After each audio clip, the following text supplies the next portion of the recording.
Harlequin Intrigue and Harper Audio present Escape the Everglades by Caridad Piñeiro. Performed by Frankie Corzo.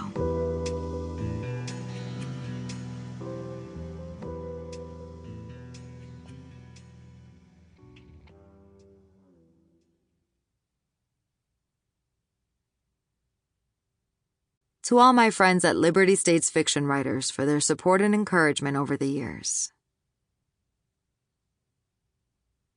Chapter 1. The barrage of gunfire stopped him dead in his tracks. Carlos Ruiz approached his son's door slowly and peered inside. Lucas slouched in his gaming chair, attention fixed on the video game playing on the monitor. "Chico, it's time to go. I've got a hit on Schrodinger," he said. But Lucas didn't budge in his seat. "Lucas, vámonos. It's too nice a day to spend it in front of the television," he chided, and his son finally glanced over his shoulder at him. "But Papi, I just leveled up," his 10-year-old complained. In the nearly 2 years since his mother had died, Lucas had buried his grief by losing himself in the virtual worlds in his video games. Getting his son to do anything else, even play with his old friends, had become a battle. But Carlos wouldn't give up. He walked over and stood in front of the TV, blocking his son's view of the game. "Por favor, Lucas," he said, hands held out in pleading. For good measure, he used the one guilt trip he was sure would work. "Schrodinger was your mom's favorite panther. She'd like to know she's doing well."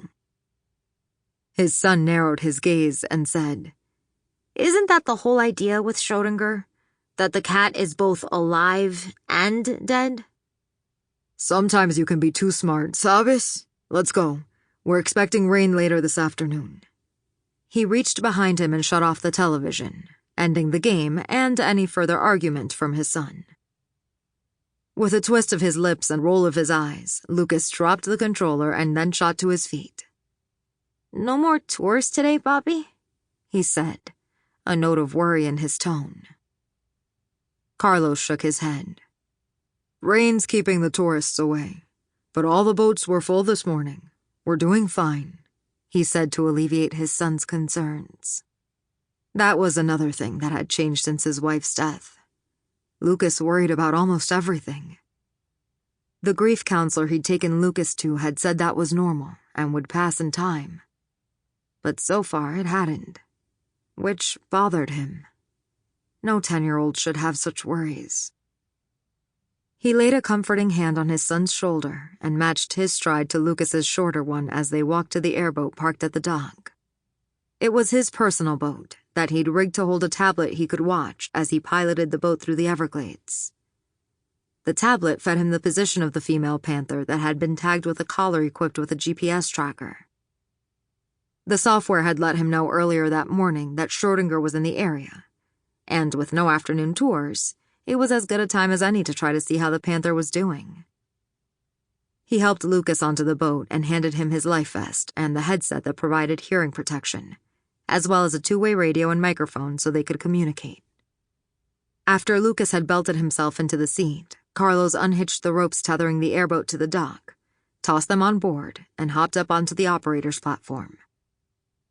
He slipped on his own headset and life vest and secured himself in the driver's seat, then positioned the tablet for viewing and connected the lanyard to the cutoff switch in case he got ejected.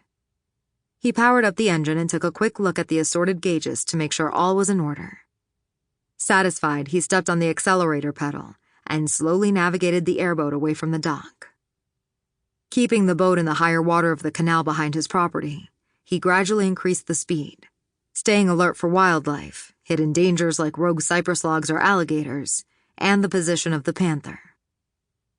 It would take about 30 minutes to reach the panther's position, but that was only if Schrodinger didn't move farther back into the upland forests that the panthers favored. Those areas had the dry ground that held more prey for them to hunt and places to breed. As he drove, he pointed out some of the sights to Lucas. He gestured to a flock of ibises wading in some shallower water. "Check it out, Chico. There are even some..." Sample complete. Ready to continue?